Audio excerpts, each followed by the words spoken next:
Recently, there's been this video going around on the net called USA Inc. Depopulation and You with Deborah Tavares.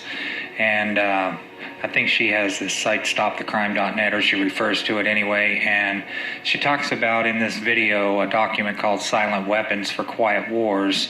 I came over here to read this document and found it quite interesting. So I'm going to go through the whole document here in this video.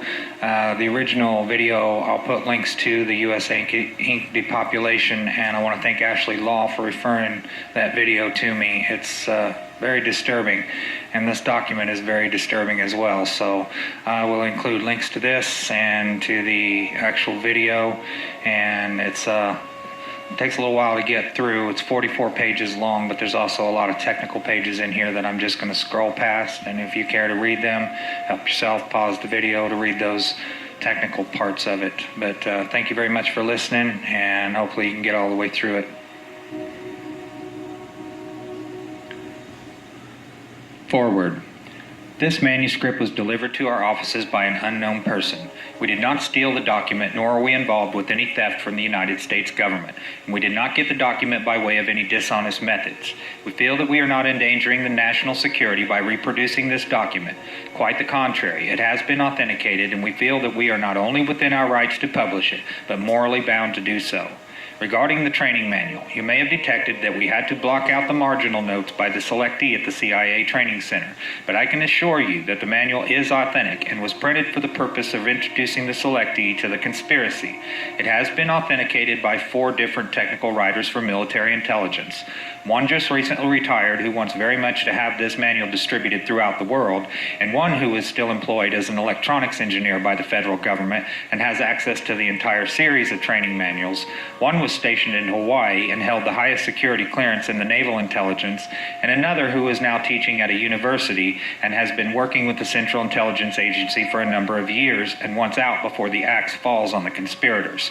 We believe that the entire world should know about this plan, so we distributed internationally 100 of these manuscripts to ask individuals at top-level positions their opinions. The consensus opinion was to distribute this to as many people as who wanted it, and to the end that they would not only understand that war had been declared against them, but would be able to properly identify the true enemy to humanity. Conspiracy theories are nothing new to history. Plots to kill Caesar and overthrow Rome abounded, for instance. However, it is seldom that concrete clues to such plots come to light and are generally known.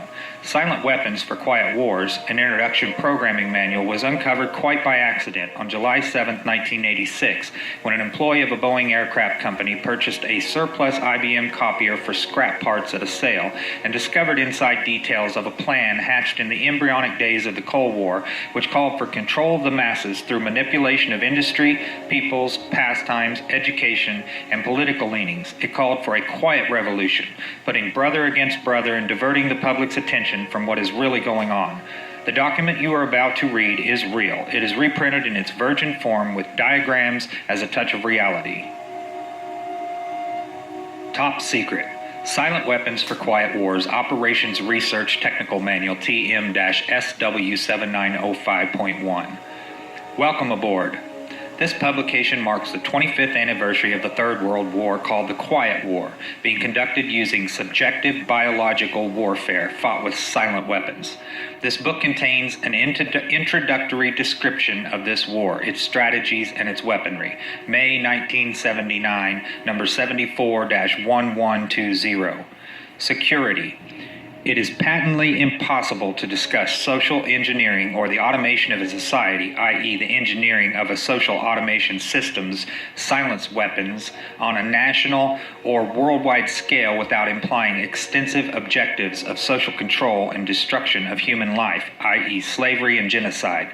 This manual is in itself an analog declaration of intent. Such a writing must be secured from public scrutiny, otherwise it might be recognized as a technically formal declaration of domestic war. Furthermore, when any person or group of persons in a position of great power and without full knowledge and consent of the public uses such knowledge and methodologies for economic conquest, it must be understood that a state of domestic warfare exists between said person or group of persons and the public.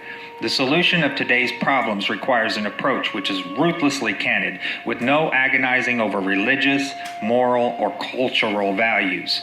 You have qualified for this project because of your ability to look at human society with cold objectivity and yet analyze and discuss your observations and conclusions with others of similar intellectual capacity without the loss of discretion or humility. Such virtues are exercised in your own best interest. Do not deviate from them. Historical introduction. Silent weapon technology has evolved from operational research, a strategic and tactical methodology developed under the military management in England during World War II. The original purpose of operations research was to study the strategic and tactical problems of air and land defense with the objective of effective use of limited military resources against foreign enemies, i.e. logistics. It was soon recognized by those in positions of power that the same methods might be useful for totally controlling a society, but better tools were necessary. Social engineering, the analysis and automation of a society, requires the correlation of great amounts of constantly changing economic information, or data. So a high-speed, computerized data processing system was necessary, which could race ahead of the society and predict when society would arrive for capitulation. Relay computers were too slow, but the electronic computer invented in 1946 by J. Presper Eckert and John W. Malky filled the bill. The next breakthrough was the development of the simplex method of linear programming in 1947 by the mathematician George B. Dantzig. Then in 1948, the transistor, invented by J. Bardeen, W. H. Breton, and W. Shockley, promised great expansion of the computer field by reducing space and power requirements. With these three inventions under their direction, those in positions of power strongly suspected that it was possible for them to control the whole world with the push of a button. Immediately, the Rockefeller Foundation got in on the ground floor by making a 4-year grant to Harvard College, funding the Harvard Economic Research Project for the study of the structure of the American economy. 1 year later, in 1949, the United States Air Force joined in. In 1952, the grant period terminated, and a high-level meeting of the elite was held to determine the next phase of social operations research. The Harvard Project had been very fruitful, as is borne out by the publication of some of its results in 1953, suggesting the feasibility of economic social engineering. Studies in the Structure of the American Economy, copyright 1953 by Wassily Leontief, International Science Press, Inc., White Plains, New York.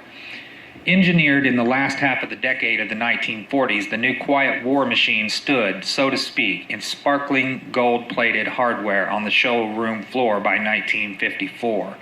With the creation of the Maser in 1954, the promise of unlocking unlimited sources of fusion atomic energy from the heavy hydrogen in seawater and the consequent availability of unlimited social power was a possibility only decades away. The combination was irresistible. The Quiet War was quietly declared by the international elite at a meeting held in 1954. Although the silent weapon system was nearly exposed 13 years later, the evolution of the new weapon system has never suffered any major setbacks. This volume marks the 25th anniversary of the beginning of the Quiet War. Already this domestic war has had as many victories on many fronts throughout the world. Political introduction. In 1954, it was well recognized by those in positions of authority that it was only a matter of time, only a few decades, before the general public would be able to grasp and upset the cradle of power. For the very elements on the new silent weapon technology were as accessible for a public utopia as they were for providing a private utopia. The issue of primary concern, that of dominance, revolved around the subject of energy sciences. Energy is recognized as the key to all activity on Earth. Natural science is the study of the sources and control of natural energy, and social science, theoretically expressed as economics, is the study of the sources and control of social energy. Both are bookkeeping systems, mathematics. Therefore, mathematics is the primary energy science, and the bookkeeper can be king if the public can be kept ignorant of the methodology of the bookkeeping. All science is merely a means to an end. The means is knowledge, the end is control. Beyond this remains only one issue: who will be the beneficiary? In 1954, this was the issue of primary concern.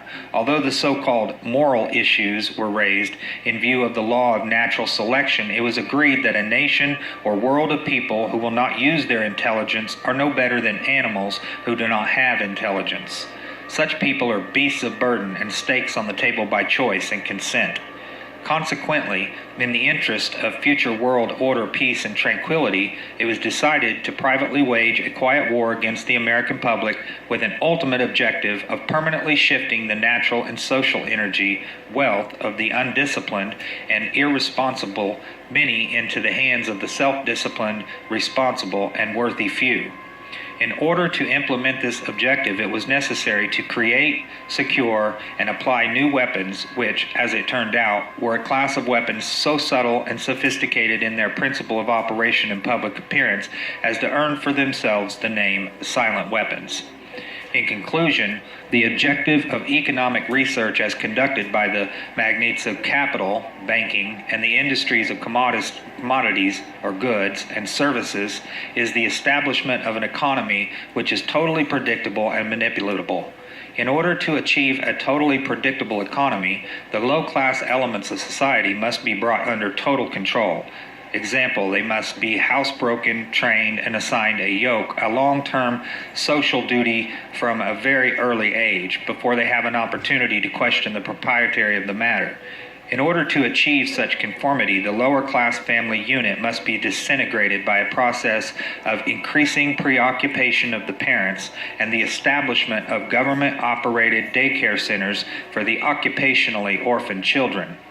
The quality of education given to the lower class must be of the poorest sort, so that the mode of ignorance isolating the inferior class from the superior class is and remains incomprehensible to the inferior class. With such an initial handicap, even bright lower-class individuals have little, if any, hope of extricating themselves from their assigned lot in this life. This form of slavery is essential to maintain some measure of social order, peace, and tranquility for the ruling upper class. Descriptive introduction of the silent weapon. Everything that is expected from an ordinary weapon is expected from a silent weapon by its creators, but only in its own manner of functioning.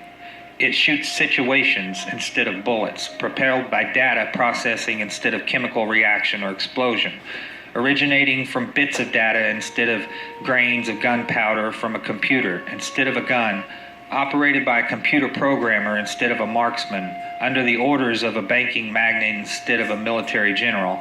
It makes no obvious explosive noises, causes no obvious physical or mental injuries, and does not obviously interfere with anyone's daily social life, yet it makes an unmistakable noise, causes unmistakable physical and mental damage, and unmistakably interferes with the daily social life. Example, unmistakable to a trained observer, that is, one who knows what to look for.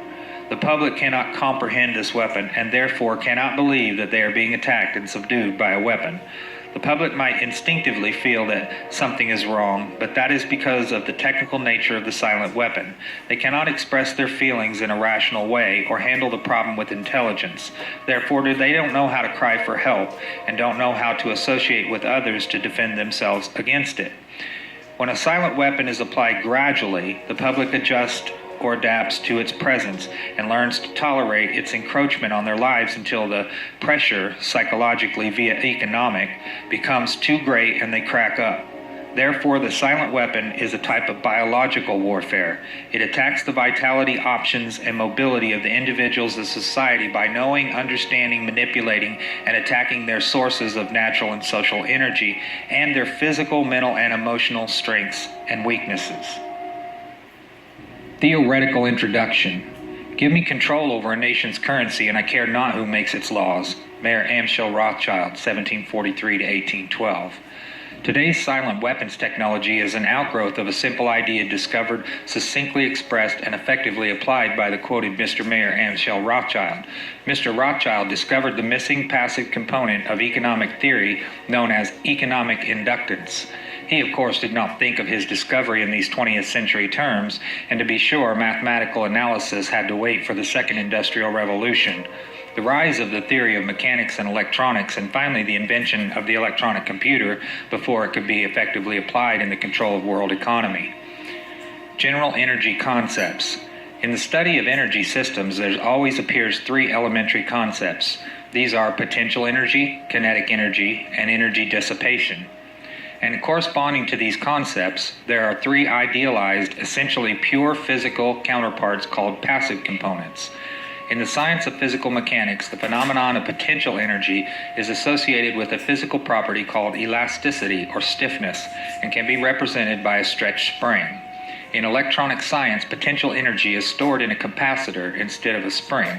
This property is called capacitance instead of elasticity or stiffness. In the science of physical mechanics, the phenomenon of kinetic energy is associated with a physical property called inertia or mass and can be represented by a mass or flywheel in motion. In electronic science, kinetic energy is stored in an inductor in a magnetic field instead of a mass. This property is called inductance instead of inertia. In the science of physical mechanics, the phenomenon of energy dissipation is associated with a physical property called friction or resistance and can be represented by a dashpot or other device which converts energy into heat. In electronic science, dissipation of energy is performed by an element called either a resistor or a conductor, the term resistor being the one generally used to describe a more ideal device, example wire, employed to convey electronic energy efficiently from one location to another. The property of a resistance or conductor is measured as either resistance or conductance reciprocals. In economics, these three energy concepts are associated with economic capacitance would equal capital, money, stock, inventory, investments in buildings and durables. Economic conductance would be goods, production flow coefficients. Economic inductance would be services, the influence of the population of industry on output. All of the mathematical theory developed in the study of one energy system, mechanics, electronics, can be immediately applied in the study of other energy systems. Mr. Rothschild's energy discovery. What Mr. Rothschild had discovered was the basic principle of power, influence, and control over people as applied to economics. That principle is, when you assume the appearance of power, people soon give it to you. Mr. Rothschild had discovered that currency or deposit loan accounts had the required appearance of power that could be used to induce people, inductance with people corresponding to a magnetic field, into surrendering their real wealth in exchange for a promise of greater wealth instead of real compensation. They would put up real collateral in exchange for a loan of promissory notes. Mr. Rothschild found that he could issue more notes than he had backing for, so long as he had someone's stock of gold as a persuader to show his customers. Mr. Rothschild loaned his promissory notes to individual and governments. These would create overconfidence. Then he would make money scarce, tighten control of the system, and collect the collateral through the obligation of contracts. The cycle was then repeated. These pressures could be used to ignite a war. Then he would control the availability of currency to determine who would win the war. That government which agreed to give him control of its economic system got his support. Collection of debts was guaranteed by economic aid to the enemy of the debtor. The profit derived from this economic methodology made Mr. Rothschild all the more able to expand his wealth. He found that the public greed would allow currency to be printed by government order beyond the limits of inflation of backing in precious metal or the production of goods and services. Apparent capital is paper inductor. In this structure, credit presented as a pure element called currency has the appearance of capital, but is in effect negative capital. Hence, it has the appearance of service, but is in fact indebtedness or debt. It is therefore an economic inductance instead of an economic capacitance, and if balanced in no other way, will be balanced by the negation of population, war, or genocide. The total goods and services represent real capital called the gross national product, and currency may be printed up to this level and still represent economic capacitance. But currency printed beyond this level is subtractive, represents the introduction of economic inductance, and constitutes notes of indebtedness. War is therefore the balancing of the system by killing the true creditors, the public, which we have taught to exchange true value for inflated currency, and falling back on whatever is left of the resources of nature and regeneration of those resources. Mr. Rothschild had discovered that currency gave him the power to rearrange the economic structure to his own advantage. to shift economic inductance to those economic positions which would encourage the greatest economic instability and oscillation. The final key to economic control had to wait until there was sufficient data and high-speed computing equipment to keep close watch on the economic oscillations created by the price shocking and excess paper energy credits, paper inductance, and inflation. Breakthrough. The aviation field provided the greatest evolution in economic engineering by way of mathematical theory of shock testing. In this process, a projectile is fired from an airframe on the ground, and the impulse of the recoil is monitored by vibration transducers connected to the airframe and wired to chart recorders. By studying the echoes or reflections of the recoil impulse in the airframe, it is possible to discover critical vibrations in the structure of the airframe, which either vibrations of the engine or alien vibrations of the wings or a combination of the two might reinforce, resulting in a resonant self-destruction of the airframe in flight as an aircraft. From the standpoint of engineering, this means that the strengths and weaknesses of the structure of the airframe in terms of vibrational energy can be discovered and manipulated. Applications in economics. To use this method or airframe shock testing in economic engineering, the prices of commodities are shocked and the public consumer reaction is monitored. The resulting echoes of the economic shock are interpreted theoretically by computers, and the economic structure of the economy is thus discovered. It is by this process that partial differential and difference matrices are discovered that define the family household and make possible its evaluation as an economic industry, dissipative consumer structure. Then the response of the household to future shocks can be predicted and manipulated, and society becomes a well-regulated animal with its reins under the control of a sophisticated computer-regulated social engineering bookkeeping system. Eventually, every individual element of the structure comes under computer control through a knowledge of personal preferences.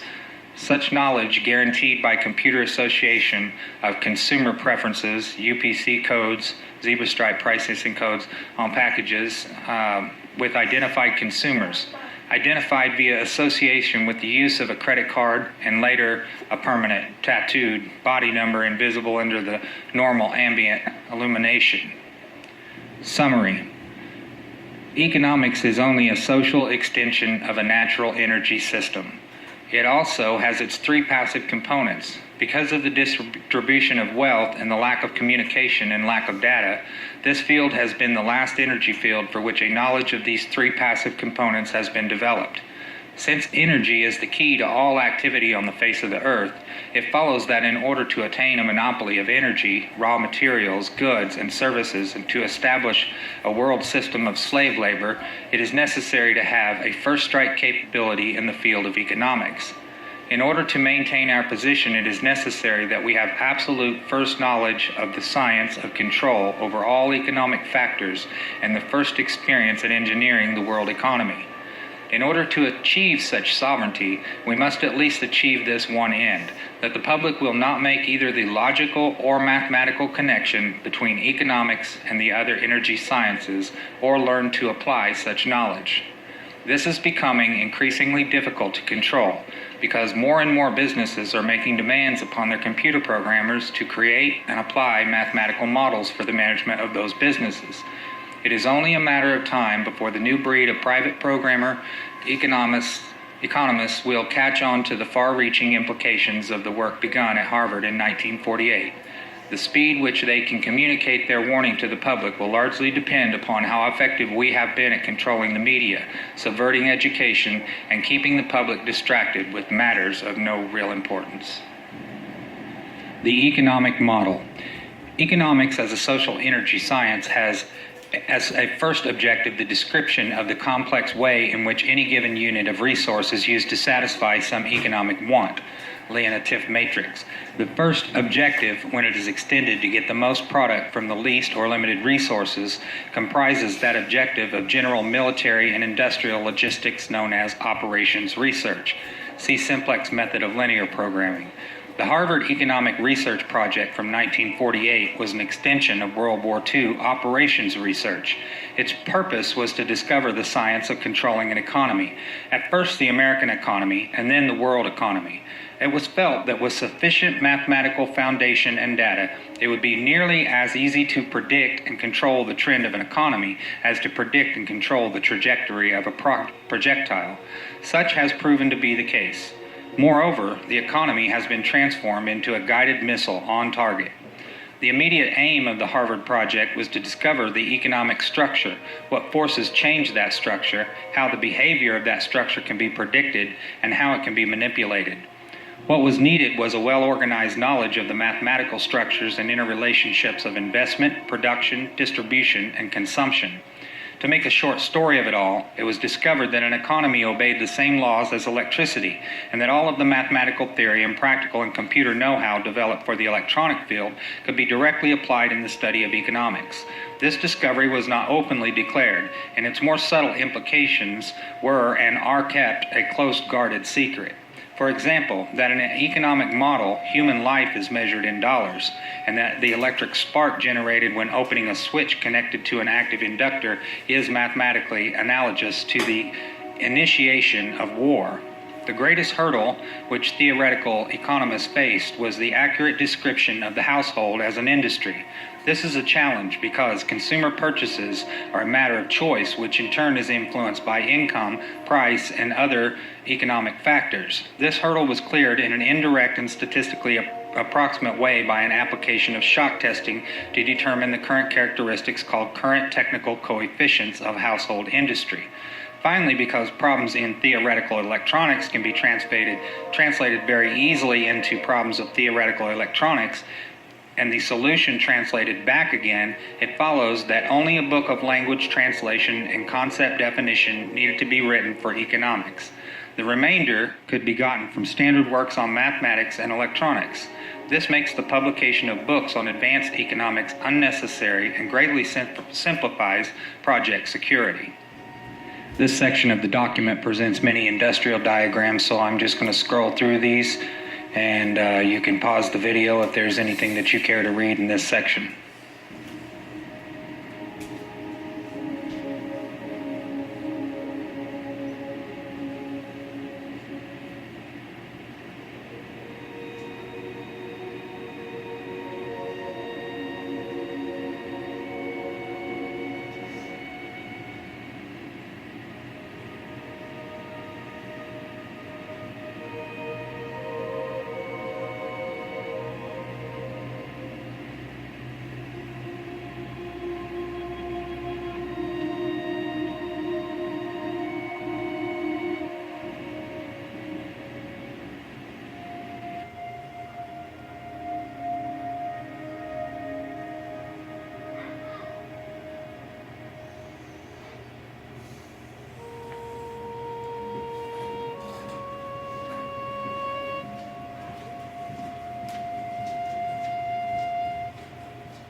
The social welfare program is nothing more than an open-ended credit balance system which creates a false capital industry to give non-productive people a roof over their heads and food in their stomachs. This can be useful, however, because the recipients become state property in return for the gift, a standing army for the elite. For he who pays the piper picks the tune. Those who get hooked on the economic drug must go to the elite for a fix. In this method of introducing large amounts of stabilizing capacitance is by borrowing on the future credit of the world.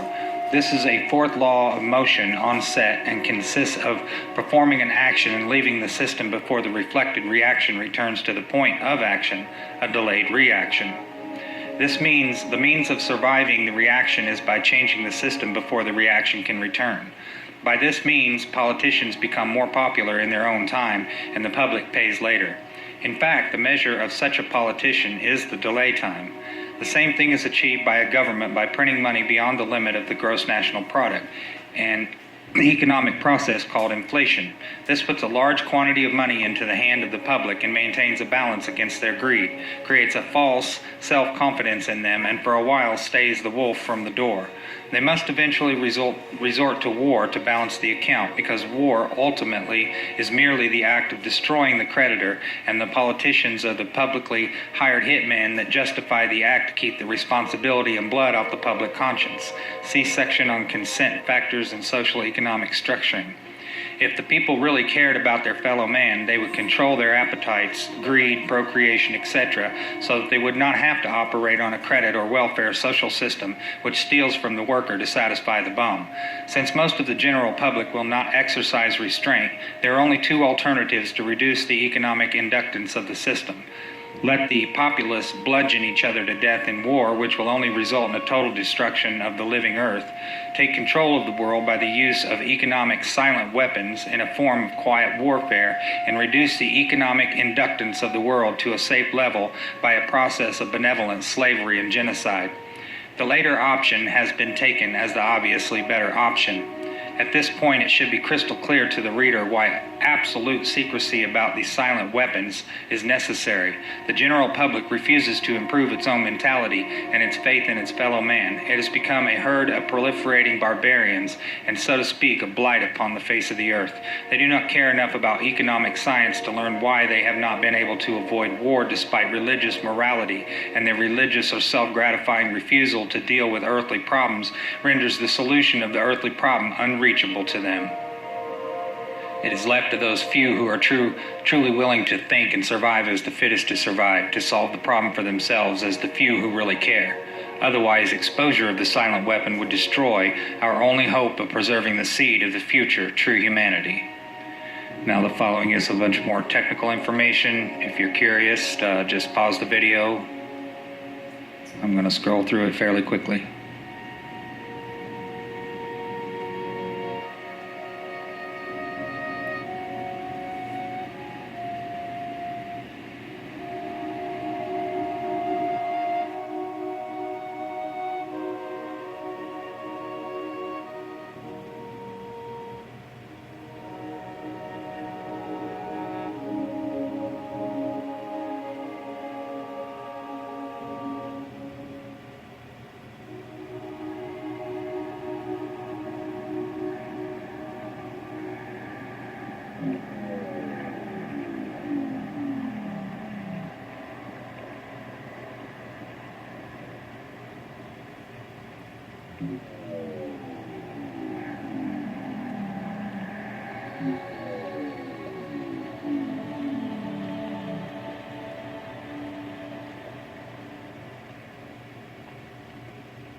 One method of evaluating the technical coefficients of the household industry depends upon shocking the prices of a commodity and noting the changes in the sales of all of the commodities.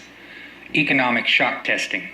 In recent times, the application of operations research to the study of public economy has been obvious for anyone who understands the principles of shock testing. In shock testing of an aircraft airframe, the recoil impulse of firing a gun mounted on that aircraft airframe causes shock waves in that structure, which tell aviation engineers the conditions under which some parts of the airplane or the whole airplane or its wings will start to vibrate or flutter like a guitar string, a flute reed, or a tuning fork and disintegrate or fall apart in flight. Economic engineers achieve the same result in studying the behavior of the economy and the consumer publicly by carefully selecting a staple commodity such as beef, coffee, gasoline, or sugar, and then causing a sudden change or shock in its price or availability, thus kicking everybody's budget and buying habits out of shape. They then observe the shock waves which result by monitoring the changes in advertising, prices, and sales of that and other commodities. The objective of such studies is to acquire the know-how to set the public economy into a predictable state of motion or change, even a controlled self-destructive state of motion which will convince the public that certain expert people should take control of the money system and reestablish security rather than liberty and justice for all. When the subject citizens are rendered unable to control their financial affairs, they of course become totally enslaved and a source of cheap labor. Not only the prices of commodities, but also the availability of labor can be used as the means of shock testing. Labor strikes deliver excellent tests. Shock to an economy, especially in the critical service areas of trucking and transportation, communication, public utilities, energy, water, garbage collection, etc. By shock testing, it is found that there is a direct relationship between the availability of money flowing in an economy and the real psychological outlook and response of masses of people dependent upon that availability. For example, there is a measurable quantitative relationship between the price of gasoline and the probability that a person would experience a headache, feel a need to watch a violent movie, smoke a cigarette, or go to a tavern for a mug of beer.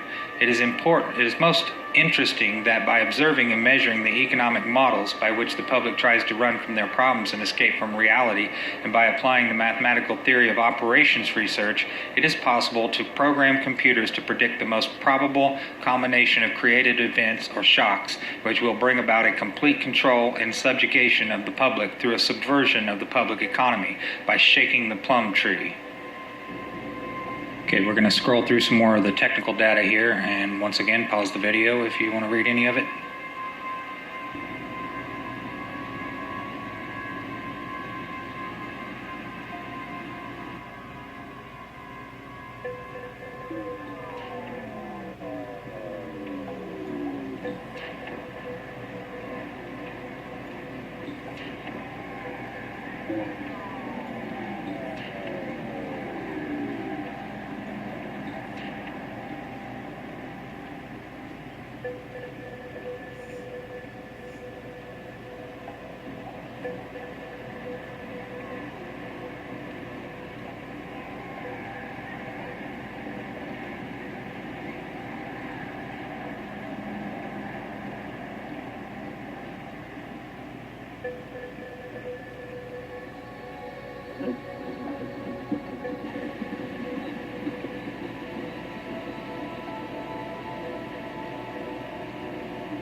And this is the result to which we substitute to get that set of conditions of prices of commodities, bad news on TV, etc., which will deliver a collapse of public morale ripe for takeover. Once the economic price and sales coefficients are determined, they may be translated into technical supply and demand coefficients. Shock testing of a given commodity is then repeated to get the time rate of change of these technical coefficients. Introduction to economic amplifiers. Economic amplifiers are the active components of economic engineering. The basic characteristics of any amplifier, mechanical, electrical, or economic, is that it receives an input control signal and delivers energy from an independent energy source to a specified output terminal in a predictable relationship to that input control signal. The simplest form of an economic amplifier is a device called advertising.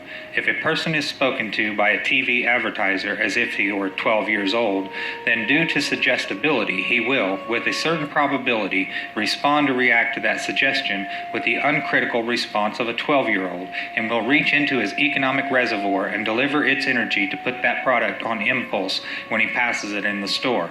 An economic amplifier may have several inputs and output. Its response might be instantaneous or delayed. Its circuit symbol might be a rotary switch if its options are exclusive, qualitative, go or no-go, or it might have its parametric input-output relationships specified by a matrix with internal energy sources represented. Whatever its form might be, its purpose is to govern the flow of energy from a source to an output sink in direct relationship to an input control signal. For this reason, it is called an active circuit element or component. Economic amplifiers fall into classes called strategies, and in comparison with electronic amplifiers, the specific internal functions of an economic amplifier are called logistical instead of electrical. Therefore, economic amplifiers not only deliver power gain, but also, in effect, are used to cause changes in the economic circuitry. In the design of an economic amplifier, we must have some idea of at least 5 functions, which are the available input signals, the desired output control objectives, the strategic objective, the available economic power sources, the logistical options. The process of defining and evaluating these factors and incorporating the economic amplifier into an economic system has been popularly called game theory. The design of an economic amplifier begins with a specification of the power level of the output, which can range from personal to national. The second condition is accuracy of response. Example, how accurately the output action is a function of the input commands. High gain combined with strong feedback helps to deliver the required precision. Most of the error will be the input data signal. Personal input data tends to be specified, while national input data tends to be statistical. A short list of inputs. Questions to be answered. What, where, why, when, how, and who. General sources of information. Telephone taps, analysis of garbage, surveillance, behavior of children in school, standard of living by, food, shelter, clothing, transportation, social contacts. Telephone itemized record of calls, family, marriage certificates, birth certificates, etc., friends, associates, etc., memberships in organizations, political affiliation, the personal paper trail, personal buying habits, personal consumer preferences, checking accounts, credit card purchases, tagged credit card purchases, the credit card purchase of products bearing the UPC code, assets, checking accounts, savings accounts, real estate, business, automobile, safety deposit at the bank, stock market, liabilities, creditors, enemies, loans, government sources, welfare, Social Security, USDA, surplus food, doles, grants, subsidies, government sources via intimidation, internal revenue